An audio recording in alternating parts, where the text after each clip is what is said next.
5 sebab kenapa kereta ni the real content killer. Facelift GR Yaris ni bawa beberapa update. Paling ketara transmission dia ni DAT yang aku akan cerita dekat sebab ketiga. Enjin G16E GTS 1.6 liter turbo 3 silinder 300 PS dan 400 Nm disalurkan through GR4 all-wheel drive system. 0 to 100 5.2 second, top speed 230 km/h. Dan yang ni 325,600 untuk 8 speed automatic GR DAT. Nombor 1, kereta ni memang dia punya interior instant classic. Semua switch dan display angle terus ke driver. Digital cluster baru ni pun buat overall feel lagi immersive. Ni bukan sekadar update kosmetik, ni redesign yang instant classic. Pada aku kan, kalau repeat lah interior GR ni dekat semua GR lain pun in the future pun tak apa, sebab dia perfect pada aku. Nombor 2, seating kereta ni dah rendah daripada pre-facelift, tapi tak cukup rendah lagi. Sementara benda ni better daripada GR Yaris mata tak sambung tu, tapi bila aku follow satu Golf dekat Karak masa high speed, aku rasa macam kereta ni kurang planted. Bukan unsafe, tapi definitely rasa lebih floaty berbanding rival yang lagi heavy pada kelajuan tinggi. Nombor 3, GR DAT punya rev mesh untuk kereta ni memang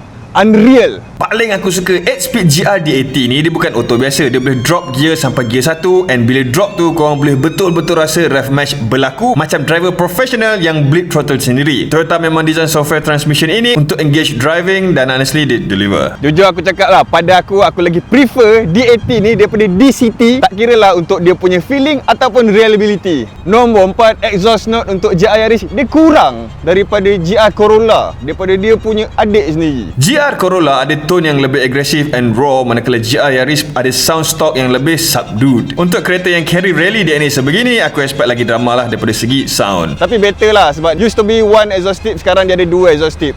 And last kali, nombor 5, walaupun dia punya kuasa lagi rendah daripada kereta Eropah 300 PS sahaja, dia punya weight to power ratio ni jauh lebih baik. GR Yaris ni jauh lebih ringan. Berat dia sekitar 1280 kg, manakala Golf R boleh capai lebih 1470 kg.